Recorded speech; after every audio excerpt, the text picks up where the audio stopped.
Except from the day I woke up in my office and some time. You again will follow.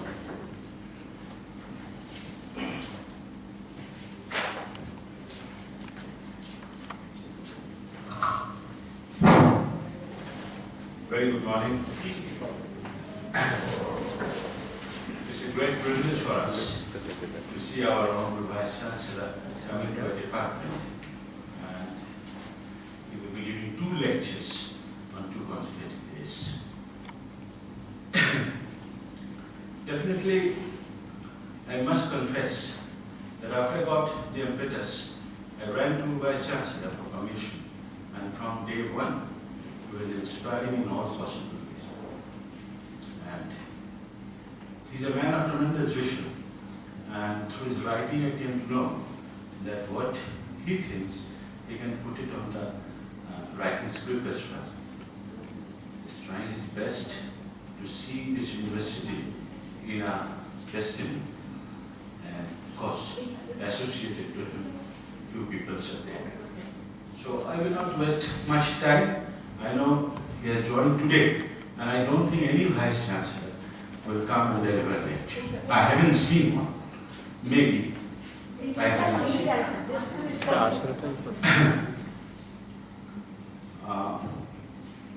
this summer training program, of course there is an endeavor from all corners, but our Vice Chancellors have provided a lot of encouragement to me, and that's why it is possible. Before saying any other thing, I must give those the participants who are doing this summer training program. Many are known to Vice Chancellor, sir. Let us start with our head itself, Dr. Sudip Roy, Associate Professor, Department of Botany and Head Current.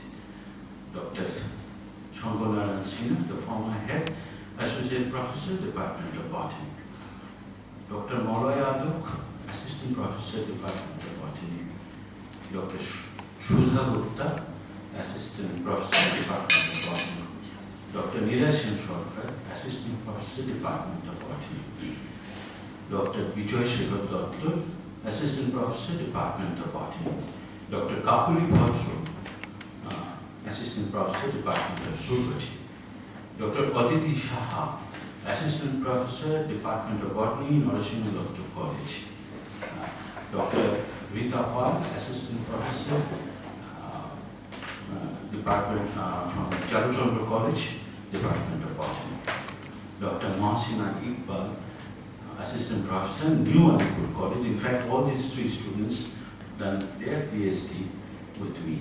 And of course, my greatest resource, Dr. Anindra Mondol, he is the Senior Fellow of the DST Pass. So with this, may I request our very beloved Shujata, Professor Shujata Chaudhary, eminent professor from this department. Of course, I'm doubting whether she is still in the department or whether she is in the... Yes. Still in the department. Of course, Shujata's type of individual is needed by the side of Vice Chancellor to take this university to a destiny. I will request as a token memento bouquet to be presented to our Honorable Vice Chancellor. So you again made it forward. Yes, it should be. Lecture, you know. I presented to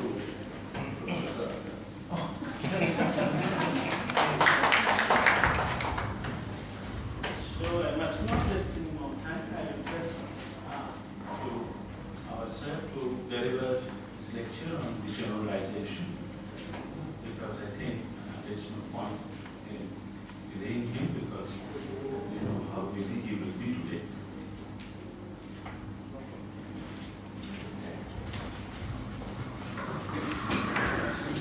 Very good morning again, and profuse thanks to all of you present here and to Professor Datta, who really persuaded me to be here for this lecture. I thought for me, in fact, earlier the administration was a distraction, but now academics is a distraction for me, I would say.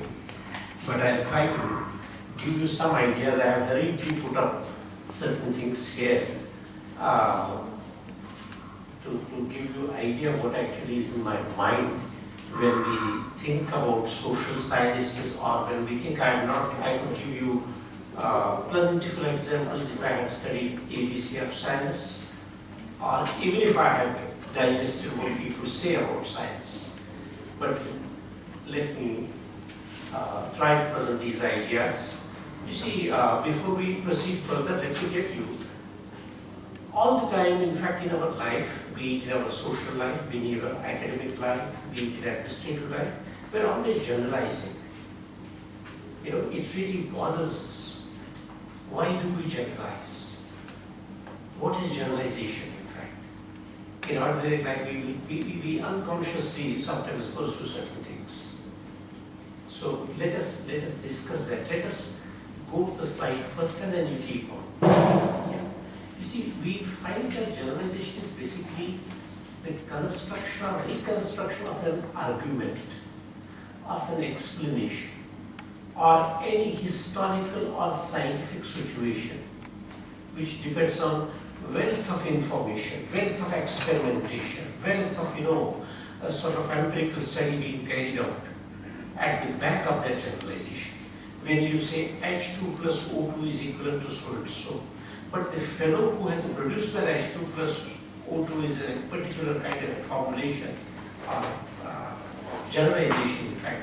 At the back of it is a lot of science that has gone into making of that generalization, which doesn't become visible because the generalization is sort of the end result of things, But what happens in real life, that we misuse the concept and we generalize things which are really sometimes without or devoid of substance also. Sometimes in our ordinary life we say so and so is a chore, is a thief. We have not proved, we have no substance, but this generalization goes on traveling.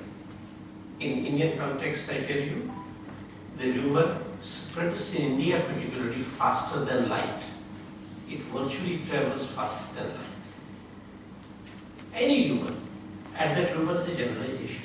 And loosely we will try to illustrate what are the kinds of generalizations and how they are sort of, come into force. So this is what I mean. In fact, I was like, it's not visible to me. Maybe I can make it from here better. Yeah, but that won't much.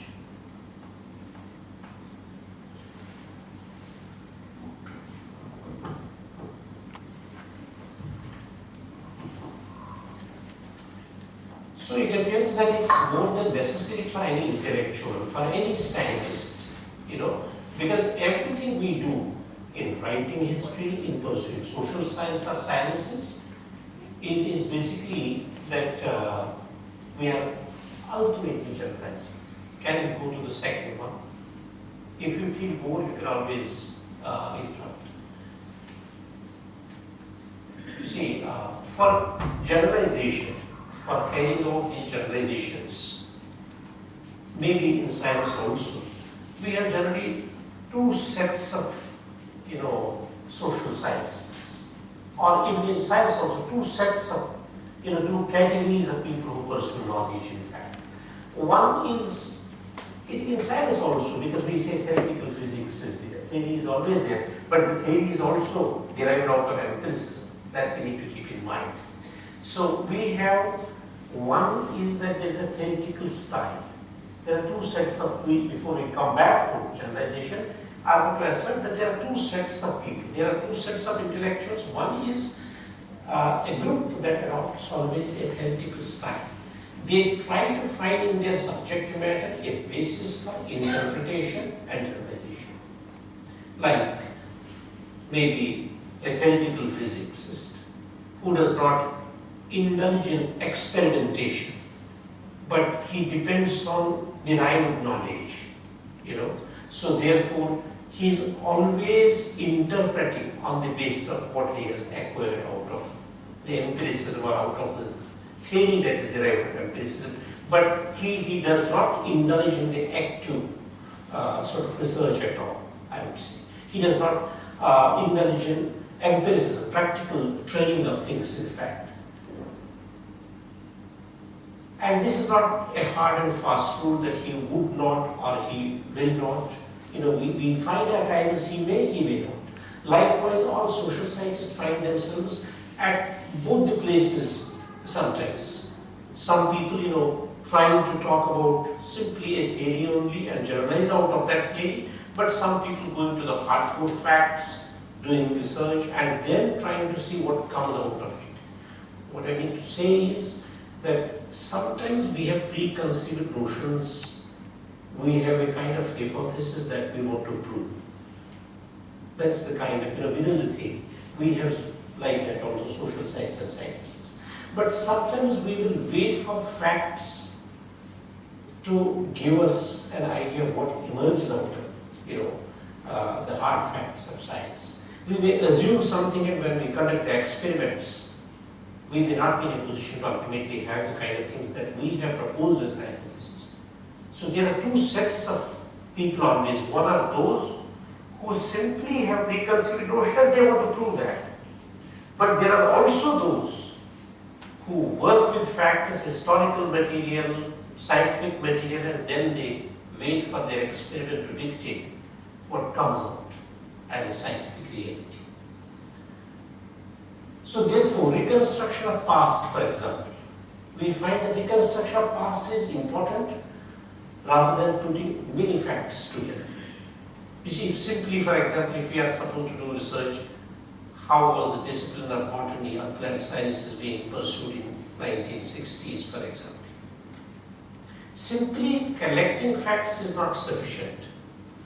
Collecting those facts in the light of reconstruction, trying to see past in the light of the present, that is something very important rather than simply reconstruction.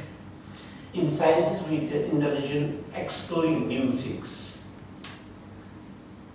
of fine-tuning the things, in fact. I think one of the best examples would be these pen drives. The same pen drive, I have a smaller one than this also, which is rather much more finer now, very small. And now we have smallest than this also, which carries the same amount of information. You see, the experiment was carried out, something was produced out of that experimentation, and then we went on fine-tuning that we don't carry a huge load of information like that. We have a terabyte in which we can carry truckloads of books also, for example. So we do such kind of fine-tuning in social sciences, we do such kind of fine-tuning in sciences also.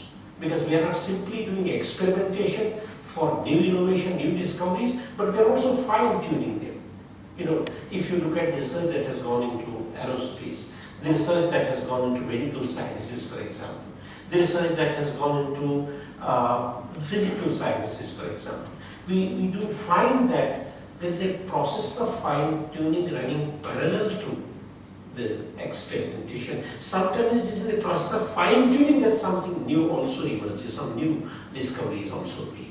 Next, please. We find that construction of any generalization is cumulative process leading to formulations. You see, here I would like to mention that any generalization that we reconstruct, that we construct, that we produce is basically a cumulative process. Cumulative process in the sense that a generalization, for example, what pertains to Newton's law, or what pertains to what the famous scientist, I'm forgetting his name, the fellow who gave the prescription for nuclear bomb, Albert Einstein. You see, for example, if you look at the kind of information that he has given in the beginning. Now, if we today also, after 200 years or after 2000 years also, if we go for something, in sciences pertaining to that, we get back to Einstein's theory. So therefore, my point is that there is a cumulative process. The rest of thoughts go on piling, they go on accumulating, and there is a cumulative process, in fact, which goes on piling. In fact, maybe the same process is gone on when we see that, that mass is getting accumulated and so on. We find both in history, social science and science also, we find that there is a cumulative process. Because all these thoughts, all these ideas, all these experiments, they are go on growing, surrounding that particular phenomenon over a period of time. So this cumulative process also is part and parcel of what is generalized or when we produce generalizations. As a result of this, what do we find? We find that these generalizations which we produce in our day-to-day intellectual life or even ordinary life, they are unstable and subject to frequent change. At a later point of time, in a moment, I would say that they are also permanent, but they are also unstable. Both the things. If we keep the cumulative process, the phenomenon of cumulative process in view, then they are stable, they are permanent there. But if we don't keep that in mind, then they are unstable and subject to frequent change. What Albert Einstein must have told or has told is certainly a hard fact of science, but that's not a holy cow which cannot be touched. So therefore it is unstable also. Or maybe in view of the destructive nature of science, we may reject it and keep it aside. Or maybe we cease to do research in that particular branch of knowledge. Then it is completely unstable. But that cumulative process is there.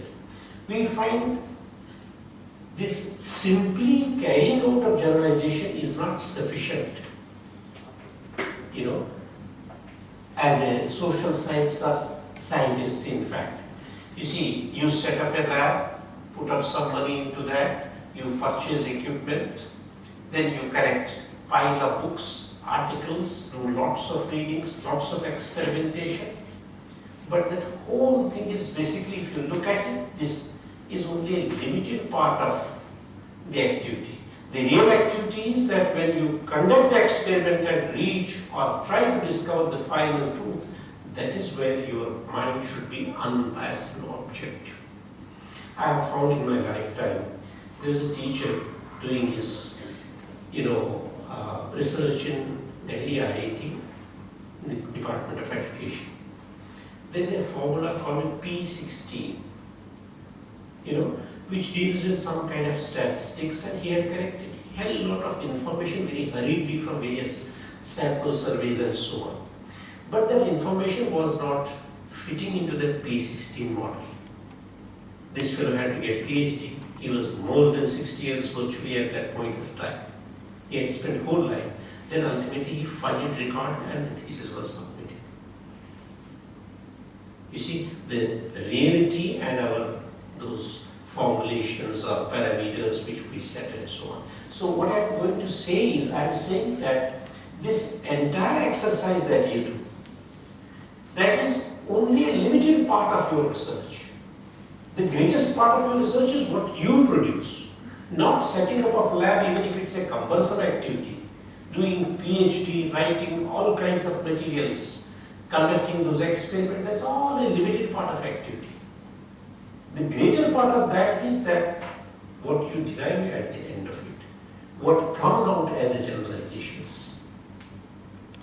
Therefore, our ultimate purpose should not alone be the dispassionate study of the past or present, but also the reconstruction and the invention or discovery.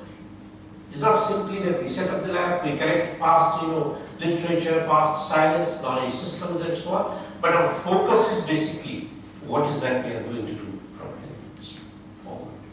Next, please. We find that generalizations, when we try to explain them, are basically summation of the explanation and causation. The experiment that you finally come out with. You come out with a certain hard fact of science or a fact of science or some truth or innovation or discovery. That is basically, there is both the explanation carried out until then and the causation involved is the basic two items that go into production of these things. Which maybe scientists have sometimes exhibited less obviously in selection or arrangement of facts in the beginning, in fact. That's why when we were last time talking about that VRC and all, some people saying that we have not been able to settle the topic for the last 2 years, for example, because it has been seen less obviously, in fact. We have not sort of really reached to that arrangement, and therefore it suffers. When we think a mass of events in different places or time, we find that there is something important also. Right from, you see, a child doing research after 200 years from now onwards.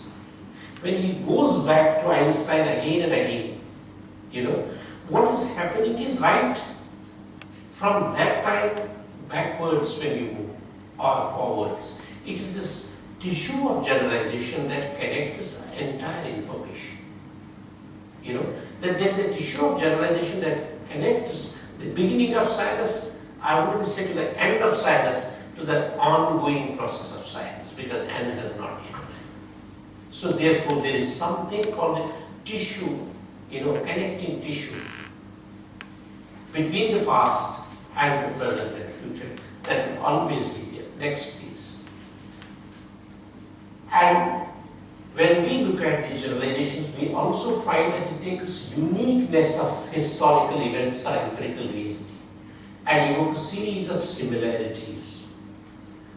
What you do is, as a scientist, is you are looking for the uniqueness of things that you are going to produce. Because otherwise there is no meaning if you produce something that has already been produced. That's not an invention, that's not a discovery, there's nothing new in that. That's why we look for uniqueness, that it should be different, it should be improved version, it should be better, it should be something new than what has already been produced. And such things do happen in history also. And then we also, but how does that uniqueness, how is that uniqueness achieved? The uniqueness is achieved because we look at number of, similarities. We bring in various kinds of similarities, and when you strike similarities, it is there that the uniqueness comes out. But you need to bring in lots of similarities and similarities between the different phenomena, then uniqueness can be identified. Because if you are not bringing this uniqueness, then everything is similar and therefore nothing new can be produced. We also find that generalizations are possible only if we can establish the presence of the valid similarities. If there are valid similarities, it will become a little more sort of clear when we give the examples in a moment. The manner in which a scientist places general statements reflects the major decision, the best mode of communicating his thoughts and discoveries to others. The manner in which a scientist or a social scientist places his general statements, when he comes out with some new experimentation, when he comes out with some new thesis, that production of thesis is not simply production of science or knowledge system, but that is his way of communicating with others. You see, when you find that somebody becomes a Nobel laureate, that Nobel laureate is not simply indulging in creation of something new which has not been available in the world. But by creating that new, he is also indulging in communication with the rest of the world. Otherwise, if he does not produce anything new, he has nothing to communicate to the world. So therefore, that production of generalization itself is the best mode of communicating his thoughts. Otherwise, you see, somebody may produce wonderful knowledge, but that knowledge is not communicated outside this room, outside his lab. That knowledge has no meaning.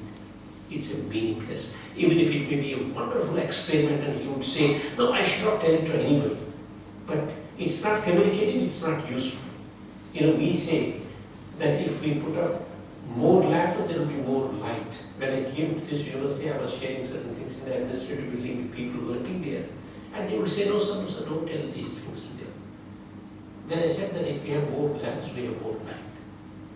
And I started working on that. So we find that this is the best way of communicating our thoughts, our discoveries, our inventions to the others, in fact. Next, please.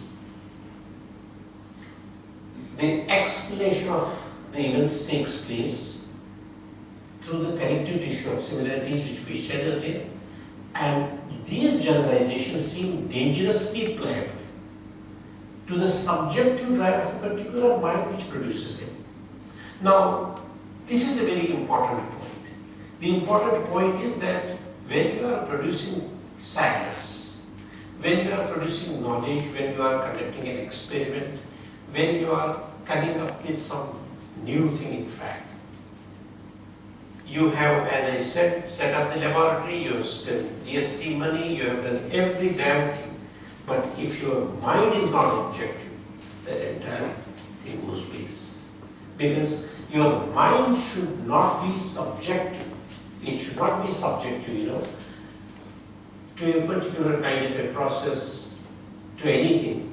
Otherwise, your whole experiment will go off, your entire production of knowledge system will go off, because it's not. And it happens more in social sciences, maybe in science also sometimes, but more in social sciences. That's why you find that there are people, you have only one India to see, you have only one system to see, but if you look at it, there are thousands of eyes and they are trying to identify it in different perspectives.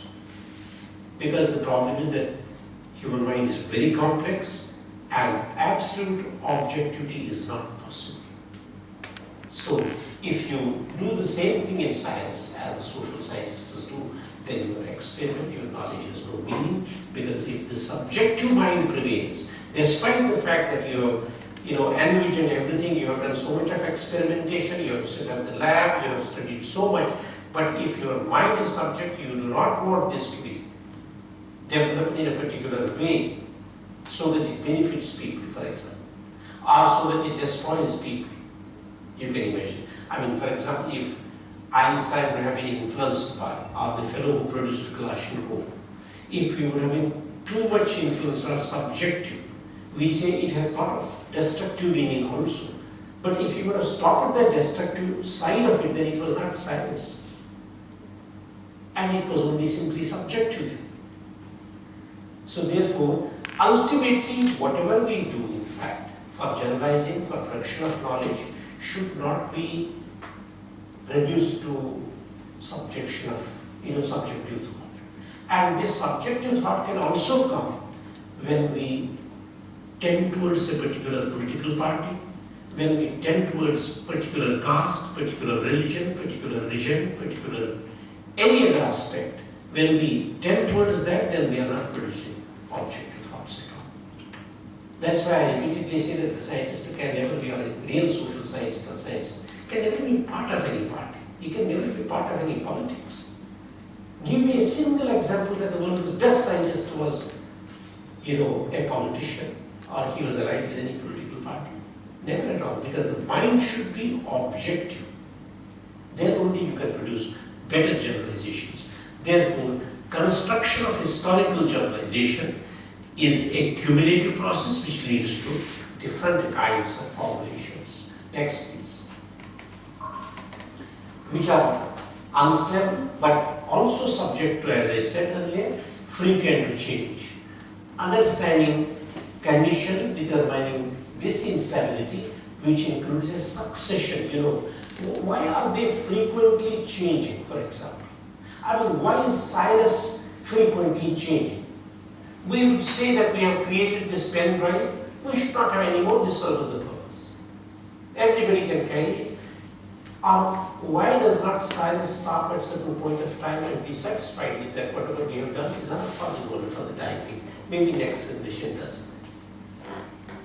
We do it because we find that there is, in this instability, because if science was also stable, then world would stop.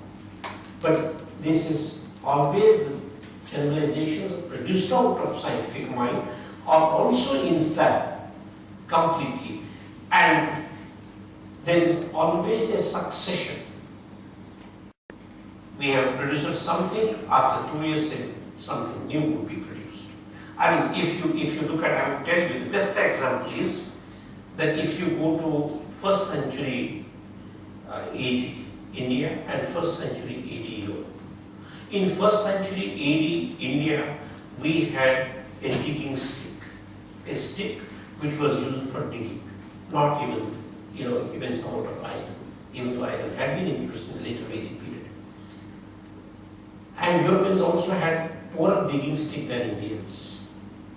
But by the time we went to 7th century AD, we find that we had simply made it into a plowshare with an iron tip and so on. But when you look at Western Europe particularly, you find that they have developed a heavy plow which was driven by 8 horses or oxen, which could plow land much more faster than the Indians. What's the reason? Because we spent money in luxury, they spent money for growth of knowledge, growth of technology. That's why I tell my friends that nowadays I don't buy the idea of the other analogy that India was looted by the British and Americans and Europeans and so on. But at least they gave us a lot of science. Our people looted us, but they don't give us science. There's a difference between the two. So therefore, in this instability I mean positive sense. In sense instability, by instability I mean that science is changing. It becomes instable in the sense we don't accept this version of computers. We want to go for better. We want to go for much better. So there is in bettering things, in making science move further. What do we do? Creations, modifications, but also at the same time elimination. You see, when we pursue earlier science, for example, there are so many things and in terms of fine tuning, in terms of discovery, in terms of invention, there are certain things which we have removed, which we have completely eliminated from science.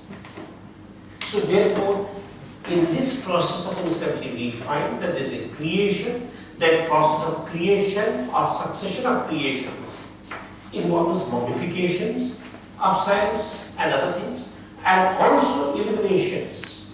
Certain things which we feel are not required in this age, and therefore we eliminate them from the science, we eliminate them from the society or other things.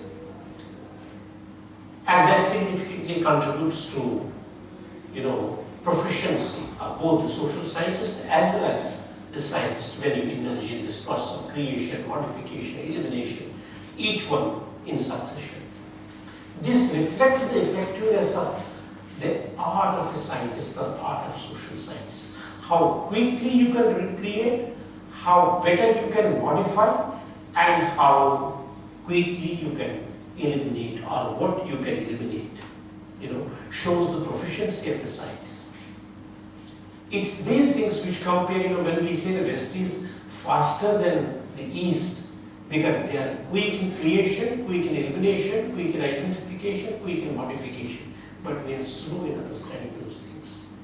Because we do not use our thought more in terms of virtually real science, because we depend on their thought, their machinery, their mechanics, and that application of that into our science. Next, please. You see, look at, for example, my discipline, the first historical account of any development of period may present facts and events in the form of generalizations. We say that Aryans were from outside India. They simply presenting a historical fact or historical generalization. We say India was feudal in earlier times, simply a generalization. Or India was scientifically backward, for example. We say simply, this is simple generalization. It's simply presenting of facts and events in the form of generalization. When I say that Aryans were from outside, we are presenting history in terms of facts, and it's just presenting a generalization. But subsequent generalizations built on this foundation. When people do research further, they go on accepting and rejecting. For example, when we read a book which is one of the earliest source about the Aryans, that says that when the first tribe of Aryans crossed over India, it saw that some of the tribes had also crossed over before them. That means they were there, of course, but they had come from outside.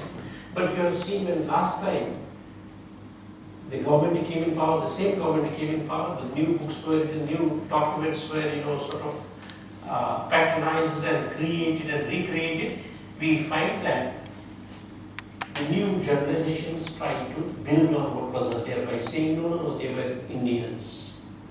They were in India, they were part of Indian culture. They did not come from outside, but they were indigenous. You see, on this film, I would say something very, very interesting. In fact, there's a historian called R.C. Majumdar, a very famous historian. He has done wonderful work, in fact.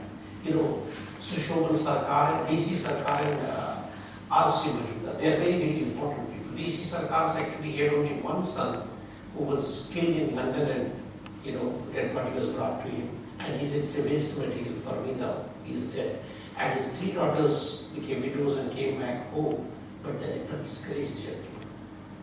He went on writing and he kept take classics. Likewise, R.C. Majumdar. When R.C. Majumdar produced Transfer of Power, History of Ancient India, it was accepted by everybody, including the Europeans. But after some time, people began to reject it, saying that R.C. Majumdar was a communal historian. Because some more literature began to grow. But those who said that he was criminal, they could say only after studying R.C. Majumdar, they had to go back to him always. So therefore, the subsequent generalizations on that aspect were founded on what was already available in the shape of a generalization carried out by R.C. Majumdar. In that process, you see, we find in this process, for example, no generalization is lost. Or I can tell you another connecting example. You see, some of us say always that Aurangzeb in Indian history was anti-Hindu. You know, if you look at history, you can imagine he is the only Indian ruler who gave the largest grant to Kashi Vishwanath temple for maintenance. But yet we say criminal. He was criminal because as a king he had to fight in 18th century crisis, and those crises were produced by various historical forces. The Satnamis would fight against the state, the Jats would fight against the state, the Marathas would fight against the state, the Bengalis would again fight against the state. Now, if a king has to protect his authority, he also has to fight back, irrespective of the fact that the majority classes were Hindus or Sikhs or Jats or anything else, in fact. You know, but he was portrayed in history as anti-Hindu. Now, today when we do research and we want to produce and portray him as the most secular, as the most objective ruler, as non-anti-Hindu, we cannot do that unless we read R.C. Majumdar, who says that he was criminal, for example. Because that is the historical fact, that the historical generalization already there. So therefore we find that no generalization disappears totally from the scene. It becomes unstable. It becomes subdued over a period of time. But we again pick it up. Any generation can pick up. The kind of research, for example, that you would have done it or your predecessors would have done it. For some time you may say that has no relevance today because things have moved. But at some point of time, after 100 years again, we may get back to that science. So therefore, the scientific generalizations are discoveries, inventions, all these things, they are there. They go out of fashion for some time, but they again come back. Because we intellectuals, we come back to it for production of knowledge and science, we again and again come back to it. We cannot ignore that because they are. Why we say physics is a fundamental science, social, civil engineering is a fundamental science. Why do we say like that? Because we are dealing with, for example, the world would continue to exist. I have seen when people turn towards computers, I was telling someone that civil engineering will become very popular. Because the way the Iraq was being destroyed, the way various other countries were being destroyed, the way we were moving into the modern world. So construction was a very important aspect of life. And therefore we say it's a fundamental science because it's always required for human beings. Because it's always fine-tuning the process of urbanization. So in that process, no generalization is lost, whether the generalization that Aurangzeb was anti-Hindu or not, but it's not lost, it's always there. We also find that none of them is also permanent. It goes out of fashion very quickly. Again it comes, so therefore none of them is permanent, they are continuously operating, no. But none of them is instant also. Next please.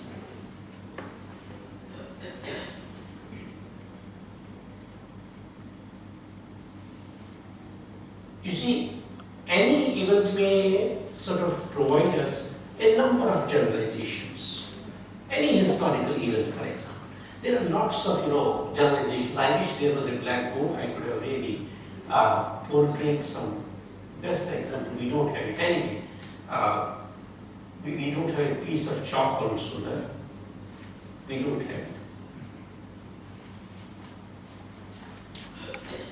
And sometimes these are the reverse of the uniform and may be conflicting in many cases. Sometimes we find that one generalization which says that Aurangzeb is anti-Hindu. To counter that, we produce another generalization with historical fact and say that he was not anti-Hindu. That means we are countering the earlier fact. What we are producing now is reverse to what was said earlier. You see, but at the same time, there are sometimes generalizations that are conflicting. That one scientific fact also conflicts with the other scientific fact. That's why in the beginning I said that we have to look for similarities. It conflicts because when we say he's anti-Hindu, somebody says no, he is not anti-Hindu, means there are conflicts. Well, and this does not happen in social sciences alone, it happens in hard sciences also. With the passage of time, we find that the changes occur in environment, the changes occur because the persons at work change.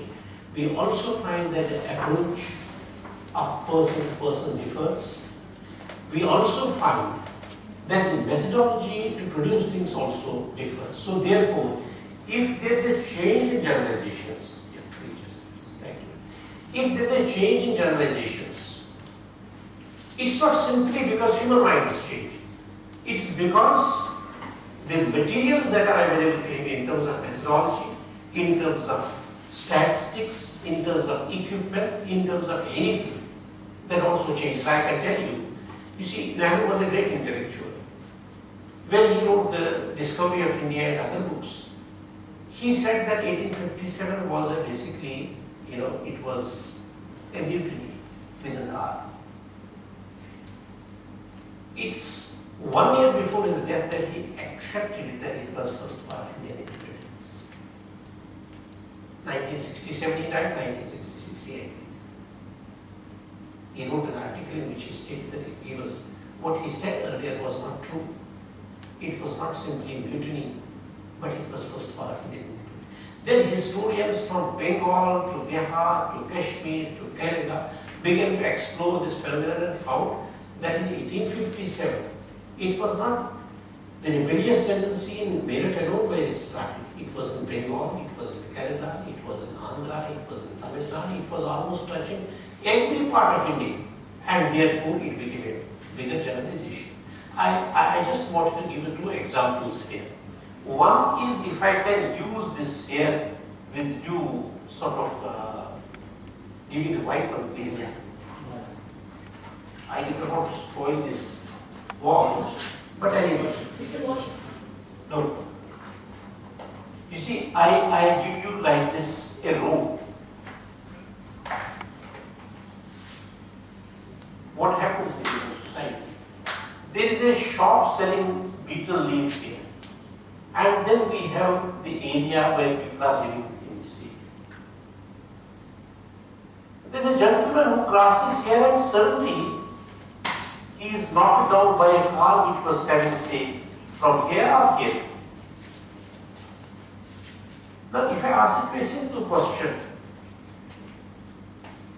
that somebody has died here while crossing this, what is that you can attribute his death to?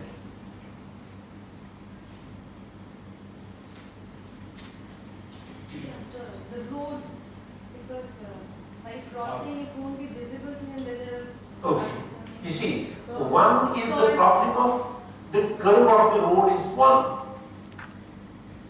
The road is curved and therefore the driver could not saw it visibly and external to this. What is the second? Age. The age. Maybe that we put second. And even The second would be, you see, you find that at this point of time, a lot of people would gather when accident takes place. Nobody would help the accident victim, they would gather. And they would say that the driver was drunk. That driver was drunk, even if he was drunk or not, the driver was drunk and therefore this fellow has died. You see, one generalization is that things are not visible because there is a double corner or this round and it was not visible and therefore accident took place. The second would be, as somebody said, the second reason. Third is that the driver was drunk. Any other thing that you can attribute, because you are much more learned than me in terms of having studied objective knowledge that is science Traveler and social, yes? traveler are careless. Yeah. Traveler. Careless driver. Careless person. Careless traveler. Careless traveler, the fellow who crossed this is careless and there. Yeah. But he was, what is that? Careless in crossing the road, he's crossing the road. You see, some people would say, Car may have developed a mechanical fault. yes, that's the one I was, going to say. Mechanical fault would be attributed. That there's a fault with the car and therefore the fellow has, died. You see, how many generalizations we have produced? We said that the driver was drunk, there was dark curve on the road, it was not visible. Then we said machinery has failed. But there are reasons behind it.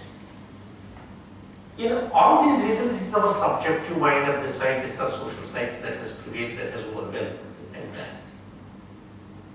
From only one aspect we are looking at it. If we say that the road was not visible, then the driver was driving for a longer period of time. Why is it that somebody did not die here? Then so many people should die on the road. Because the whole road is curved. Then before also the death should take place, accident should take place. But that has not happened. You see what happens? The second thing, when we say that the driver has, the third one, the driver is drunk. Let me explain to you. You see, public sympathy would always go for the victim. The fellow who has died, our attention goes when we see somebody, we begin to think about his family, we begin to think about his helplessness, even if the person who has died was drunk, even if we assume that. But our sympathy will go for him because we have seen blood being splashed on the road and the fellow has died. And when the driver on spot would be arrested, dead body would be removed, you will find a second set of people will keep on gathering there. The first set has seen the accident and moved away. The second set of people, when the driver is being, papers are being examined and he is being arrested, he is being beaten up by a mob, there are sympathy travels from that blood splashed person to the second victim, the driver. Then when you attribute fault to the mechanic things, because nobody is going to beat the car. Nobody is going to beat the mechanism. So our focus shifts now. We say there is basically defect with the mechanism and that's why its accident has taken place. And we become very much unobjective. Now if objectively perceived, you see, the dark corner was there, even if driver was drunk, he should have committed accident earlier also. Even if car was defective, it should have been committed earlier also. Because we have seen this fact only from one point of view. We must turn the fact upside down and say, why was this man crossing at that point of time when the accident took place? When we further leverage it, we feel that the fellow had his lunch or brunch and then he was going to have his fatal leave across the road, top road. As a result of which, he has died. Because even if car was defective, driver was drunken, there was dark conflict, nobody would have crossed, nobody would have died. That is far more powerful cause. And when we look into that generalization, we find that it is his own desire to fetch bitter leaf which has killed him. That's why I often say that, our achievement begins at desire. So it is, nobody has killed him except his own desire. But we have seen in the process, if we have to write the history of this accident and explain how many times we have generalized and how many generalizations are there. One is conflicting with the other, but they are there. Likewise, I can give Sometimes, which I said that these are conflicting with each other, they are reverse. But with the passage of time, you find that changes in environment take place. The persons at work approach and the growth of new methodology. You see, look at how the pulse was being measured of human beings in medieval times, and how the pulse is being measured today, how the patients are being subject to different kinds of tests. 30 years back, have you seen in villages people being tested for, glucose tolerance, diabetic, heart patients? Nobody would take even a single tablet of medicine also. It's not that the disease was not there, the disease was there from ancient times, because the cure was not there, consciousness was not there, facility was not there. You see, the whole methodology has changed, and therefore we give a different version. Today, I can give you, please go to the next, I can give you, you see, the new evidence that comes to light, for example, is also there is new evidence even in science, I think. There is immense amount of new evidence that has come. For example, we say in India, if we have to abuse somebody, we'll say he's a hypocrite. But who is hypocrite? Hypocrite is the first doctor of the world, because he was questioning everything. That's why his name was hypocrite, because he was questioning everything. And he's much more respectable person, but we unconsciously say hypocrite, because we question everything. So in such a succession, one generalization determines the other, as in this case. And this approach reflects in the decision on the thoughts of others. When the future generations come and examine these things, they would certainly, when they look at these generalizations, it's not the science of their age that may influence them, but also the science of the previous age will also influence them. That also happens. Next, please. When I was telling you that generalizations are cumulative process leading to the formulations that are often instable and subject to frequent change, they go virtually in a cyclic order. The events, the similarities, and cumulative explanation. An event has taken place, there are a number of similarities in those events, and there is a cumulative, explanation in fact. It goes on one after the piling onto that circle. From where we always pick up something, we choose it, we study, and our study also becomes part and parcel of that cumulative process. The second interesting evidence, go to the next. I can give you second interesting evidence. Why is it necessary that we should carry out activities in science and social sciences? And somebody else, a common man, can also do that. The government can also do that. Somebody else can do it. I can give you one simple example.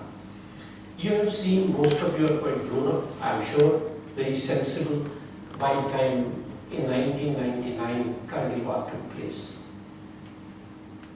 I gave a lecture which was a SARC memorial lecture when the SARC was set up long back, but I was asked to give a lecture in Visakhapatnam by the agency. When I delivered the lecture, some people told me, where does the next war will take place in J&K? I said it will take place in Kargil, giving my reasons in 1996, and it took place in 1999. For the same reasons which I had also given.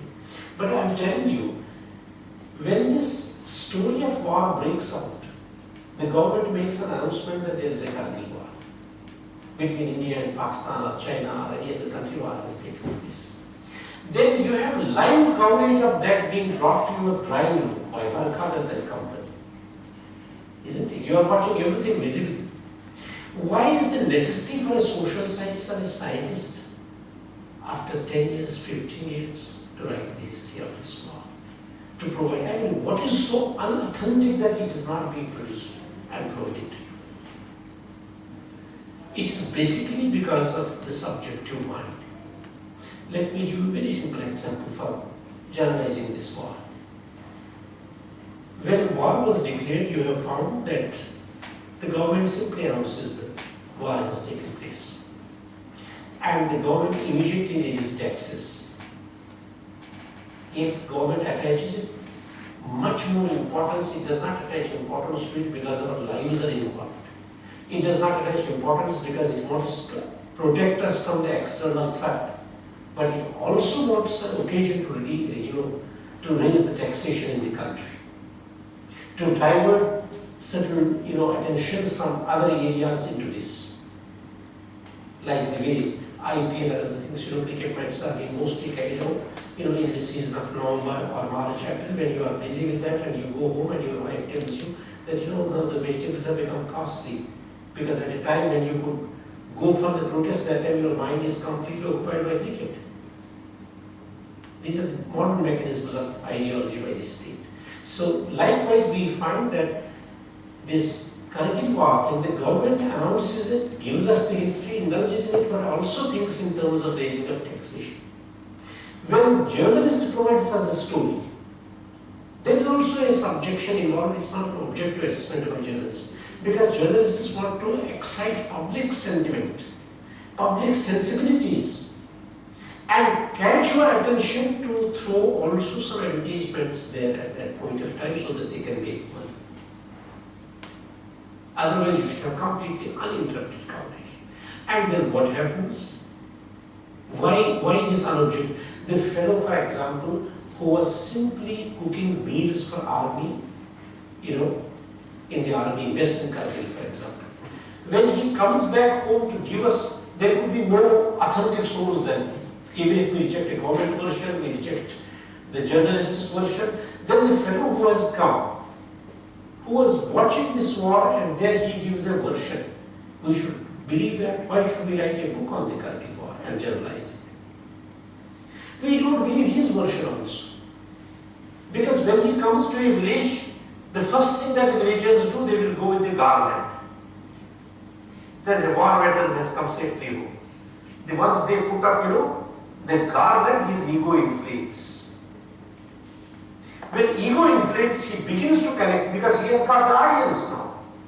So he begins to connect and gives you all kind of false information about the war. He will go to the extent of telling, I have killed 7 people at a time. I have done this thing in the war, while the fellow was cooking only in a mess. But because the public put the garland there, this fellow's ego gets inflated, he begins to generalize. And this misinformation also travels into public domain. Now you get confused whether to believe the government version, whether you believe the journalist's version, whether you believe this fellow's version, or what else. And therefore you find that a historian, or a writer, or a scholar, or a scientist dispassionately examines all these materials to give you the most objective version of that war after 100 years, after 50 years. Because you have been fed with immense amount of conflicting generalizations which have no historical basis. So we find that the first description of the event makes a general explanation. Any historical event or any scientific event, the first thing is only simply an explanation. And subsequent generalizations, they take clue from the first generalization and tend to pile on that, to develop that. And the interpretation of a given event, at different times, at places, evokes a series of generalizations. Then you find that it goes further on, diversifying. Number of generalizations evolving there. And conflicts become very common, unavoidable, when there are sweeping generalizations. Because when you produce a sweeping generalization, if you produce a sort of something which is untruth, which is not compatible with your experiment, that would be conflicting, or we can say he is making a sweeping generalization because it has no factual basis. Next, please. You see, the reasons for that conflict is that we find the passage of time. If you go and tell your grandchild that his great-grandmother was cooking with wood and charcoal and was making chapati on tawa, you will not believe it. The present child feels that it's some myth when we tell him that the used to pay 60,000 rupees for getting a phone. You know, the base phone, for example. He feels a myth. Because the passage of time, the things look different. You know, look at the passage of time, go back to 50 years and look at what's the historical situation today, what's the situation today. So the passage of time is also a barrier in production of these generalizations, and also this passage of time also influences. Then changes in subjectivity. It's not, subjectivity is not something which is static. We say that ancient times also people were subjective, today also people are subjective or with full prejudice to loyalty or disloyalty. You know. But if you look at what was the subjective mind of 2nd century BC, what was the subjective mind in 1500 BC, what is the subjective mind of today, you find that even subjectivity also differs over a period of time. It's not a static phenomenon. Then, of course, the new evidence, at every moment of time, at every time, the new evidence comes to light. I give you a very interesting historical evidence. Hope you're not feeling bored. You know, when I was a small child, my grandmother used to tell me that there is a place in Kashmir where the king has got transformed. She was not telling a story, she would believe it. Virtually she would believe for a long period of time. She was saying that there is a, and most of the Kashmiris would believe, that there is a king who has got transformed into a snake. And if somebody goes and blows the conch, it would be again transformed, you know, into a human being. But it was not appealing to me. When I studied history, you can see how myth transforms, you know, in human society. And this was a generalization, which was, everybody was believing. When I studied history, I found that the king was Avanti Varma. You know, Avanti Varma wanted to take bath. When he was taking bath, the priestess came and told him, give us dana and dakshina. He said, you allow me to take bath, then I will do it. They said, no, you have to do it before that. Then he said, no. And these people cursed him, they said, you be a sarpa in the next birth. The king took bath. After a few months, he became sick by some other reason and ultimately died. The people were made to believe that the king has become a sarpa. He has become a snake. Now, nobody can bring him to the form of human being again unless somebody grows the god from among those priests. And this myth became a belief system among the people, and it was carried from generation to generation. Uncontested generalization. You can see how myths become part and parcel of the knowledge system when they are generalized. So therefore, over a passage of time, you find all that myth is destroyed. You find that over a passage of time, the changes in subjectivity also take place.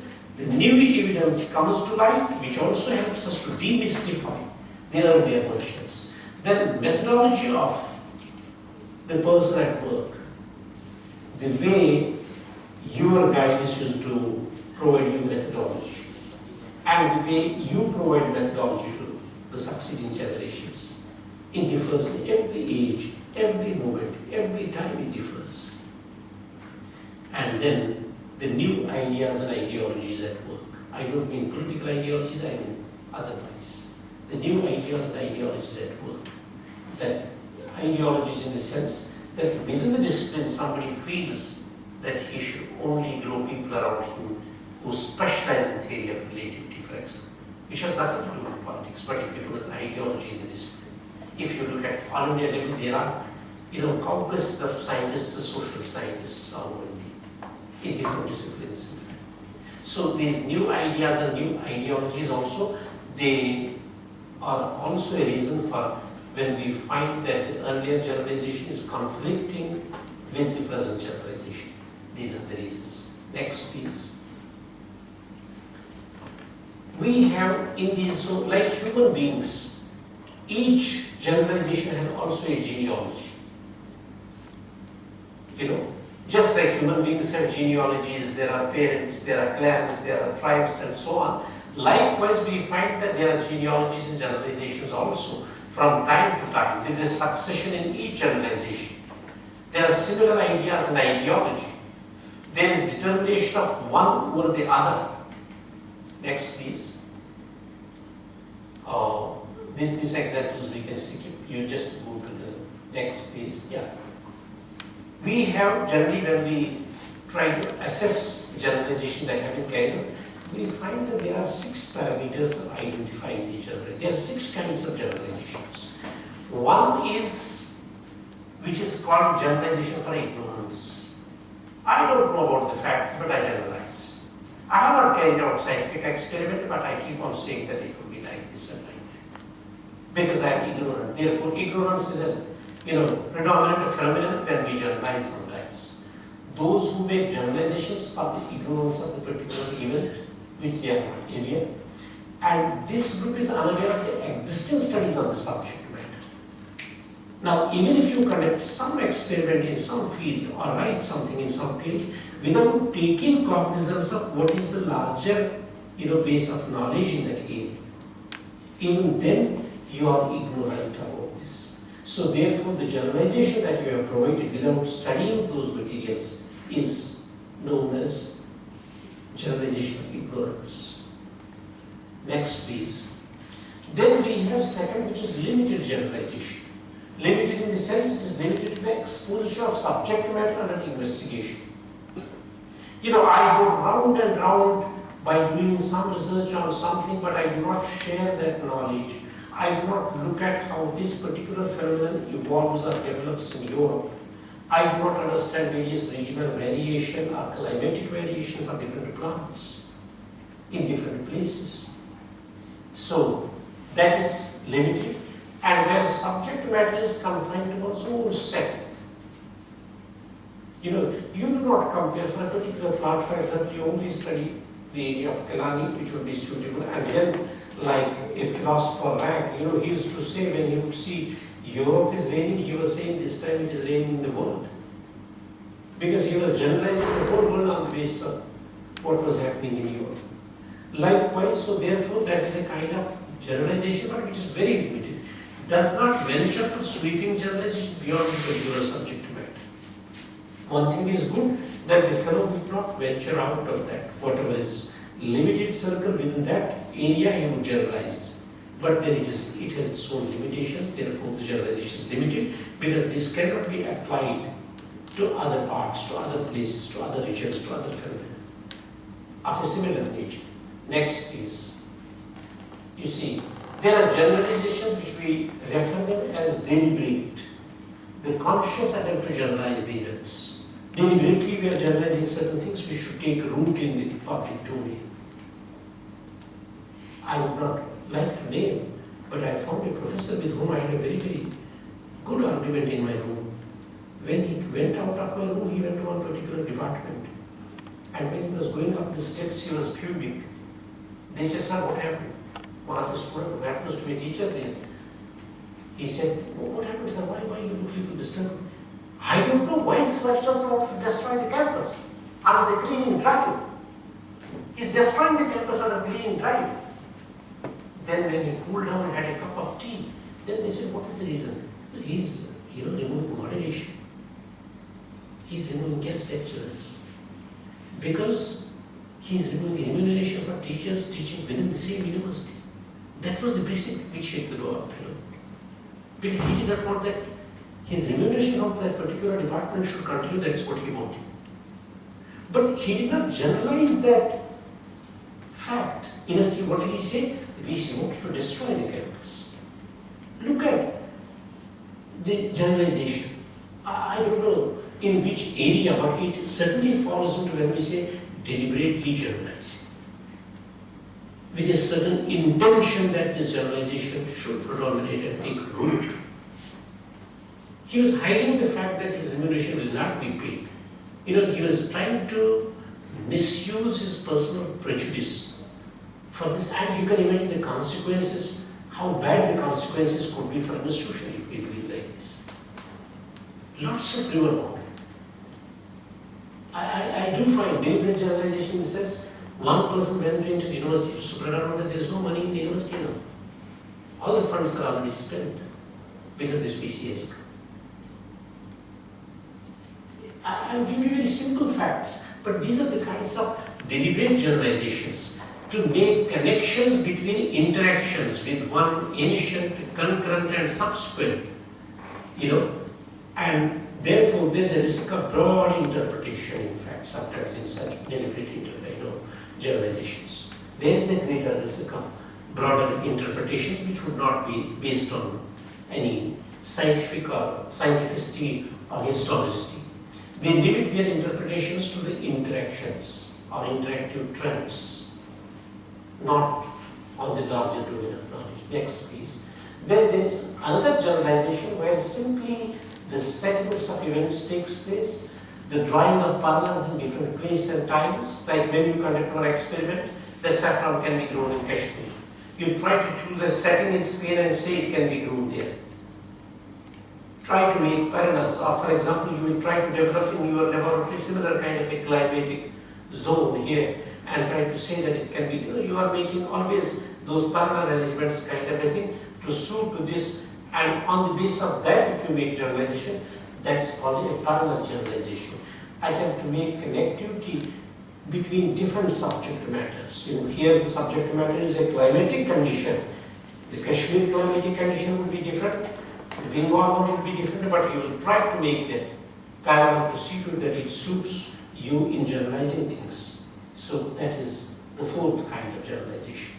Next, please. The fifth is abstract generalization. The proposition of analogies in the past.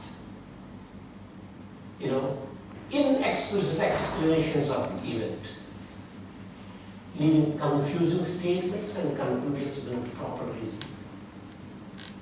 Because they are abstract. And such kinds of generalizations do take place when you look at philosophy, when you look at the domain of religion. You see, if you go right from Mizoram up to Kashmir, everywhere you will find there is a Sitavana and there is a temple dedicated to Ram.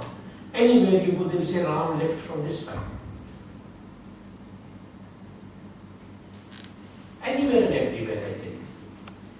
How many Sitas and how many Hanumans and how many Rams were there operating in India? Nobody takes into consideration the immensity of distances at that point of time.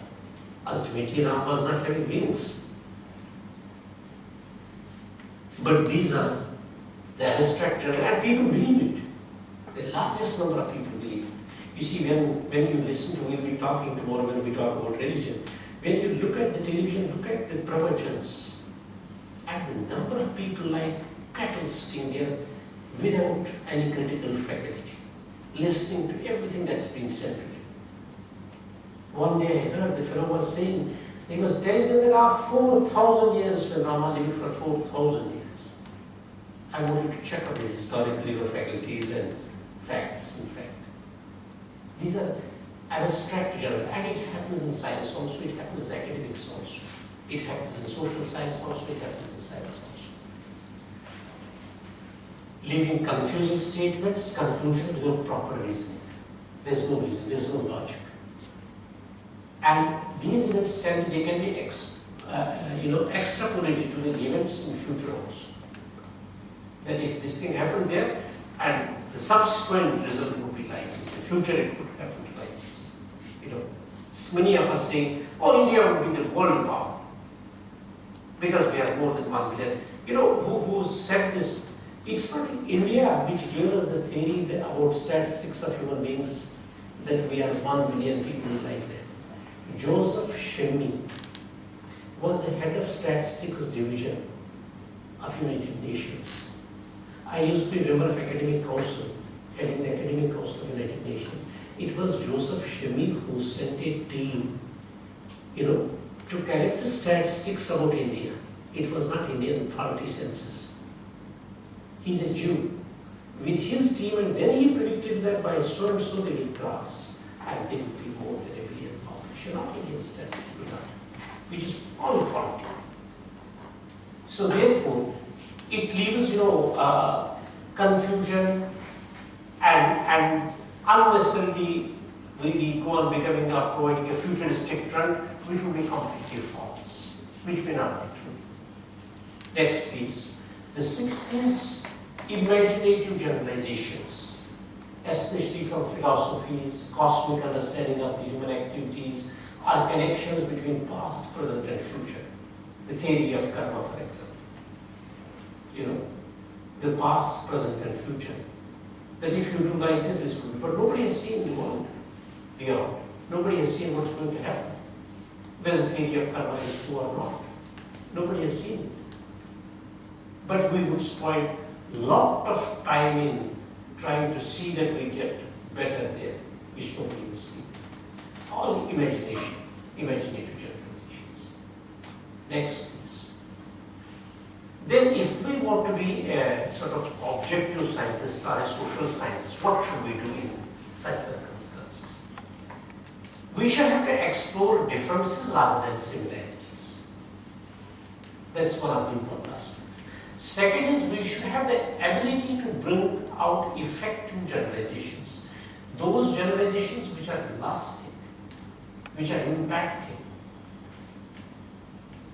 We should have to examine the genealogy of generalization. Where did a particular generalization which has evolved, we must go to the root of it and find out how did this idea evolve, and how it is going to go in future. To make an effort to different insights, speculations rather than demonstrate generalizations. You see, generalization is something I cannot illustrate simply without knowledge. Nothing can be illustrated without the historical basis and knowledge or experience. To make corrective steps, to make effective documentation also. Very effective documentation. With proper wisdom and academic maturity and experience. That's why we say when somebody reaches 50, 60, we say that now the thoughts are much more mature because he has immense amount of experience of knowledge, empirical experience, and therefore he will certainly or she will certainly have the academic maturity. Next please. Indiscriminate transfer of generalizations for some non-indigenous thought is dangerous. If we indiscriminately transfer generalizations, as I was telling you, that Ram was saying that if it is raining in Europe, he was translating the same generalization to the rest of the world and saying that it will happen the same way, in the world. Or many of you, for example, we say caste system was like this in ancient times, right from ancient times caste system has been like that. It's totally wrong because caste system has been always dynamic, proliferating. If you look at 16th century, 17th century, 15th century, it's not the Brahmin who was considered to be at the top, it was Rajput, because they were getting 15% discount in payment of revenue and getting patronization by the state. So the generalization that ancient times has been unchanging, no, it's completely false. There are many times that the people of upper caste have become lower and lower caste have become cannot sometimes avoid generalizations for possible chance of, relation and hence compliance. We cannot do that. We also find testing and refinement in the light of actuality. Like the example of Indian feudalism. We have a historian who wrote a book and became very popular in the R.S. Sharma saying Indian feudalism. He picked up two examples which suited to his theory from Bengal. 2-3 examples Indo-Gangetic plain, the rest of Indo-Gangetic plain. One example from Kashmir and a couple of examples from Punjab and Jammu and Kashmir. Then when we compared and studied that book, we found there is a book by Henry Gray, Economic History of France. He had borrowed that model and applied to India, which was not. And afterwards we discovered that what he had said was not true in case of India when we compared this system with Western European system of feudalism, where the term had emanated and so on.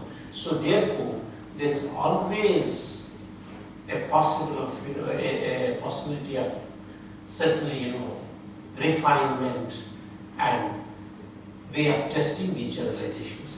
Generalizations, in fact, generally should be factually secure and intellectually valued. That's what I feel. Then only they are impacting human society or insights. Next, please. I thank you profusely. In fact, tomorrow I not bring PowerPoint, but we will talk about religion. I will bring some notes instead, because maybe you don't enjoy this. I don't enjoy it more like that. Okay. Thanks a lot.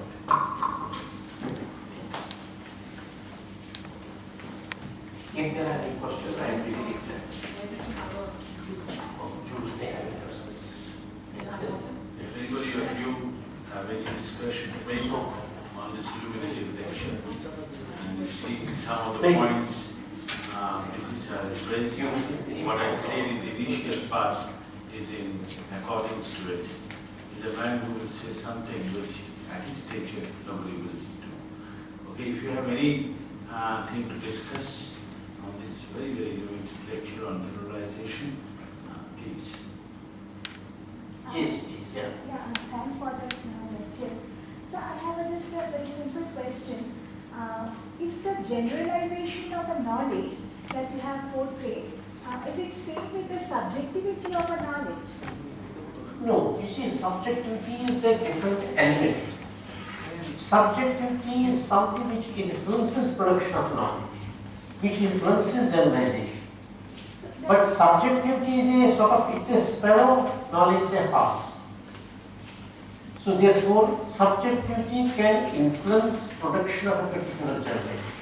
Suppose if I am a criminal, I can hold on to this and say that Aurangzeb was a criminal historian, even if my historical facts reveal otherwise. But because I have prejudice, so therefore I am subject to it, I am producing that kind of generalization. But subjectivity is part of methodology, you can say, part of perception, part of criteria for determining what we are generalizing on.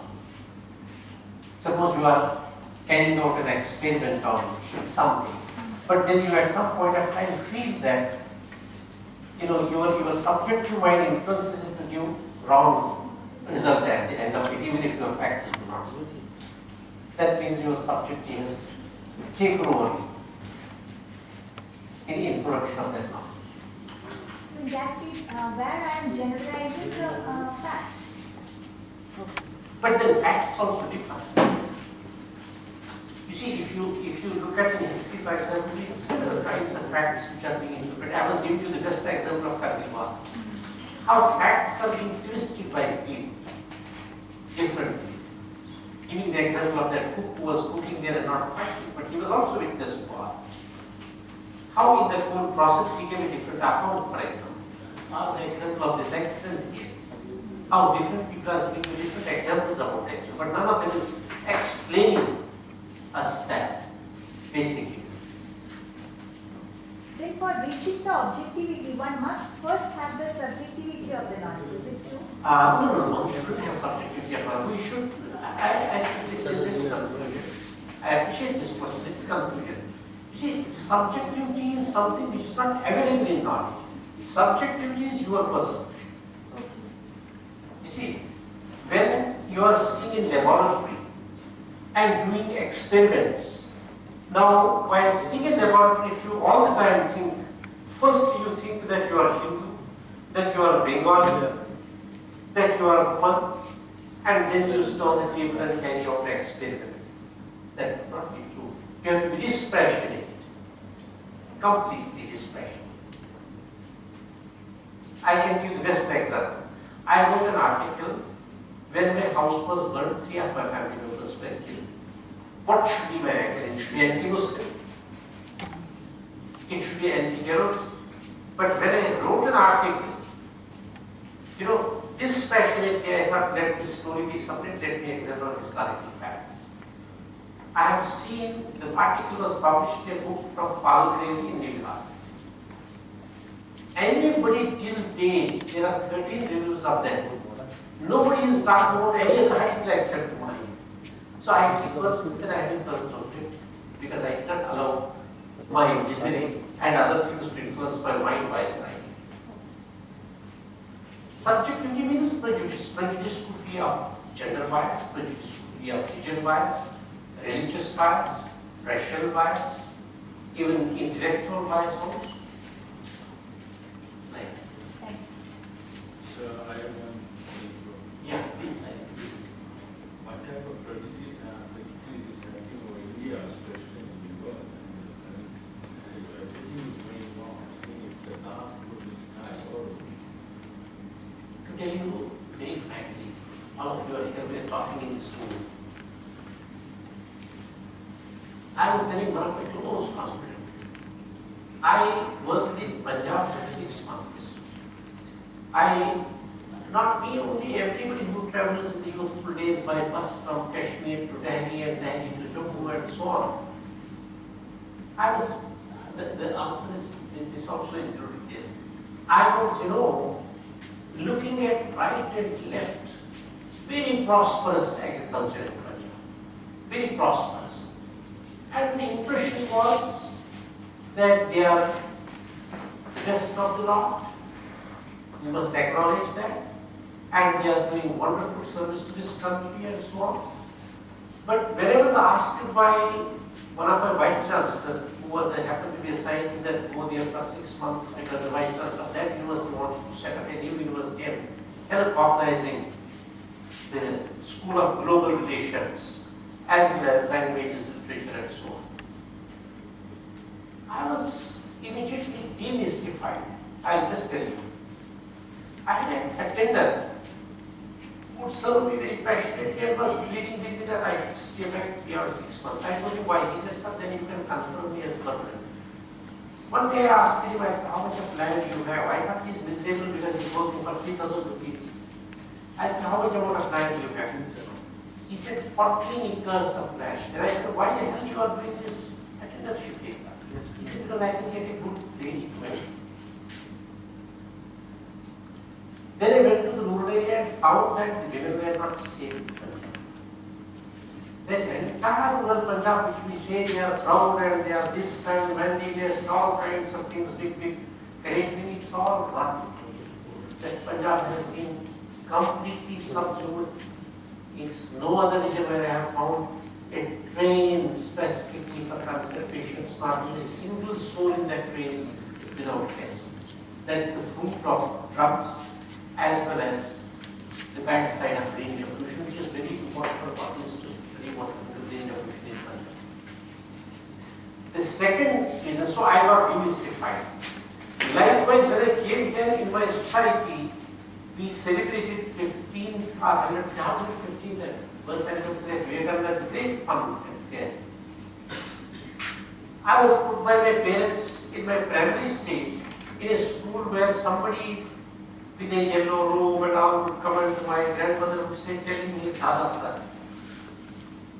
A Bengali gentleman who was teaching in our schools as Anand Marathi and so on, my early childhood and so on.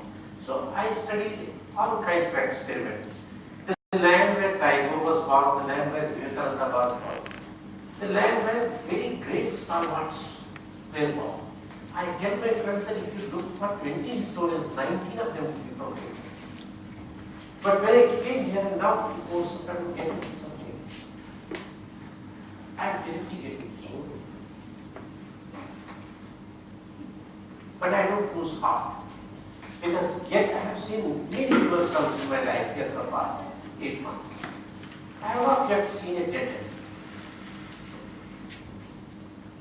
And that is because I always tell people, the teacher's duty is not simply that you conduct experiments, go to class and give some lecture and the student gets first class and goes on. No. Concentrate on production of good human beings also. In a week, spend 1 hour with your students. Know them very well. I had that habit. If you go to Hyderabad, you must ask them. All people know me across disciplines. There is some gentleman who did PhD as assistant professor in Calcutta. He came one day here when he heard Amul is there. He went down and came to my office. He was in physics at Hyderabad University, where I enrolled across disciplinary students and so on. You will discover there are so many things to discover for today. So my worry is that the Bengal of today is not safe. Sir, it is only for Bengal or all over India? No, all over India is not all over. I find because all over India the state level is not there. Even to tell you very frankly, I can tell you that the politics of Bengal, when I compare it to 1970s until I find it has not settled from 1970s, despite the fact that it's been ruled for 34 years or so, but politics is not settled there. I was trying to, look at why it is so. It's not disturbing for me. You shouldn't be surprised if there's a huge violence in Bengal that will perfectly well. You shouldn't be surprised. And the politicians need to be educated. Recently, even I became controversial in press and all that, but I don't relent. I don't care because nothing is more important to me than my own principles. But I can tell you, in confidence here, all of you, those of you who are here, that this is tip of the iceberg. I can show you, Professor Sujataji knows it well, I can show you dozens of scandals in this university. 80%, now I was saying 70, but 80% of your money that came from UGC and different agencies was eaten up in this university. But you remain always confined to your lab, to books, to research, and never bother. There are scandals after scandals in this university which need to be, brought to the public domain and exposed if this institution has no information. I still remember what Governor told me before I took it on phone. He said it has reached to its unventilated. If you can help it, give suspense and I would try and verify. Nobody can say I discouraged or cheated you. I did my best and I continued to do it. So long as Thank you, sir. This is why our Honorable Vice Chancellor is so special, to me especially, definitely special. No Vice Chancellor, I have seen him speaking this way.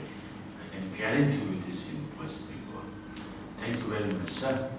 I will request our head department of Botany to give just, yeah, please. Sir, you have shown us a very grim situation. It's very frightening and it's going with it. Going back to what you were saying in your lecture, so you said that generalizations keep coming back. So there are certain situations where generalizations need to be abolished. How does the generalization get removed from a society? See, it never gets removed from society. It remains there. Like, as I said, cumulative process. It depends on at what point of time it becomes again active. No, but How it can be again reinforced. Generalizations are there. Could I just interrupt, sir? You were saying that myths become part of generalization when you were talking about being a Right. So there are certain things that need to be, how does a social scientist or any person who is capable of doing the right to the society get about removing such generalization to an extent where it does not interfere with the progress of the society? That means, we need to be more objective in our approach. Very much objective. Can I interrupt? It's not, you see, suppose Can I interrupt? one second. I tell you, I'm not about those people. I often say that if you tell me that in this glass there will be only one drop of water, because all of us say, no system is like that. What is system? We are part of the system. I would say that you give me one drop of water in this glass, that would again lead to the vikas of society. With one drop. But what is happening? We say that if so many people are not attending the school, how does it matter? VC is not here today, let us go and take home back. What is that we do so fundamentally at home? And we are learning from this institution, isn't it? We are feeding our families, we are getting reputation, we are getting academic knowledge and other things. Let us give something better to this institution also. Because our survival is linked to this institution. So then, sir, what are your ideas or suggestions on removing subjectivity from our. I said, you see, it's not subjectivity would not get removed if I say. Subjectivity is a perception. If 100 people tell me that you be, say, a pro-Sikh, for example, but even if I don't want in my mind, your influence cannot be able. We can be, as I said, that if you really want to be objective, give your best thoughts to yourself. You can be objective. Can I say something? I mean, there are lots of young people in this university who took personal research on it. I have not seen anybody coming to me that this article that I published out of the plan. That means they made fake beliefs. I took the money out, 20,000 rupees each and it. Even officers were taking it. That's not it. I mean, you see, we should never think, I'm not sort of telling to a particular person, but I'm telling generally, in fact, we must always make a difference that if we are paid for a certain job, let us do that job as correctly as possible, as objectively as possible, without fear or failure. You see, when I came here, nobody told me who is what. I judged everything individually on the basis of my commitment to my own self. I put up a committee that went committee like this. I do not find anybody coming and firing guns for the building committee meeting in their office. And then in addition to that, we must give up the fear. You read Vivekananda again. I think Vivekananda in this society has been misinterpreted. There are so many books on original thoughts. Nobody should live without fear. When I came here, should I tell you, one of the joint secretaries in the Ministry of Education spoke to my more than 2 hours. Virtually 2 hours and telling, sir, don't go there, don't go here, they will run you down. Then I said, I will fair this. I don't care. Life has been given to us once. What then if nothing is good, I'll be again born. And maybe I'm born again in Calendar. Because I have the pressure to set the university and I came from here after 20 years. There are so many people ringing me and all. I just did not lose even a minute of my sleep. Thank you, sir. No, I have something to say to Yeah, her. Neera, yeah. She was talking about, those generalities being removed, some myths and all that being removed. I think that is the, one way of removing it by education. I mean, unless until the public is not educated, or the public is not armed with the facility of trying to find which is wrong and what is not wrong, or deciding for itself, you cannot remove these generalities. This is what I think, personally, I mean from the point of view of the public. But the education is also not so streamlined so as to remove No, we such have to things. change that kind of education. Yeah, that is- Education has to be I changed. think it's just being outside the country and joined, and so a lot of assignment will be there. So just before this session, may I request our very good head sir, Dr. Sudipto Rai, to come forward and to present a memento on behalf of the Department of So Botany. really made it again forward. Then tomorrow get me one more moment. Otherwise I'm not sure.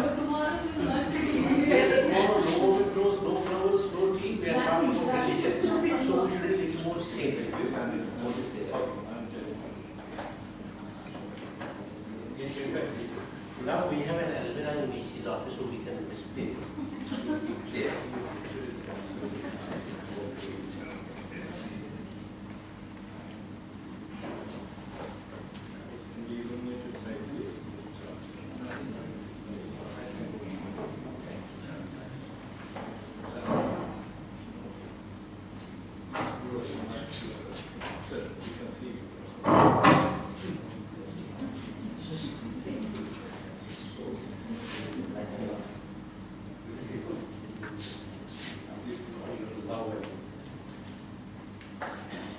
So we'll be discussing religion. I would really sort of allow that if you have a little more time tomorrow, and you have a cup of tea so that you remain fresh and alert mind. Lots of interesting things. Give you 5 minutes time. Another lecture will be by Dr. John Much.